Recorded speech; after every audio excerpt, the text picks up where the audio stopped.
রাজনীতি জানে না, কয় ইসলামে বলে রাজনীতি নাই।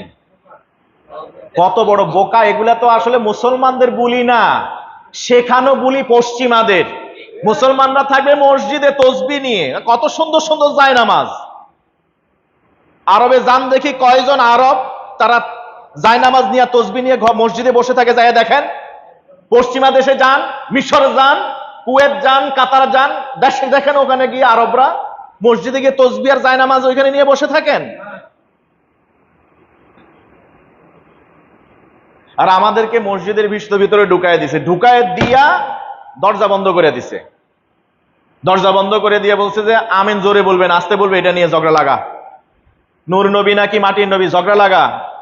এটাকে মালিকি হবে, হানাফি হবে, না শাফি হবে, না আহলে হাদিস হবে, এগুলা নিয়ে ঝগড়া লাগা, মারামারি কর তোরা ভিতরে ভিতরে। আর এদিকে আমরা একটা একটা করে ধরি, একটা একটা করে ধরি, ইরাক, ইরান, আফগানিস্তান, এভাবে ধরে, ফিলিস্তিন ধরে ধরে, পাকিস্তান, তারপরে ইন্ডিয়া, এরপরে বাংলাদেশ, আস্তে আস্তে পুরোটাই দখল করি।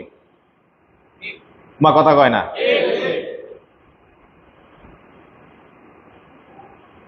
এটা হলো পশ্চিমাদের বলি, আমাদেরকে শিখাই দিয়েছে ইসলামে রাজনীতি নাই, মসজিদে রাজনৈতিক কোনো বক্তব্য দিবেন না।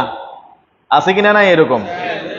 ওমা, ইসলাম বলে রাজনীতি নাই। সুলতান কাকে বলে? সুলতান শব্দ পাইছো কই তোমরা? সুলতান মানে কি? সুলতান মানে কি? আমির মানে কি? ওমা, ইমাম মানে কি? নেতা। এগুলো তো ইসলামের শব্দ, কোরআনিক শব্দ। যে সালতানাত আল্লাহ তাআলা বাদশাহ সুলাইমানকে দিয়েছিলেন, এই বাদশাহী সালতানাত কিয়ামত পর্যন্ত আল্লাহ তাআলা আর কাউকে দিবেন না। তিনি রাষ্ট্র পরিচালনা করেন নাই? তোমার কথা কয় না? আল্লাহ রাসূল রাষ্ট্র পরিচালনা করেন নাই? রাষ্ট্র নেতা ছিলেন না? আবু বকর করেন নাই?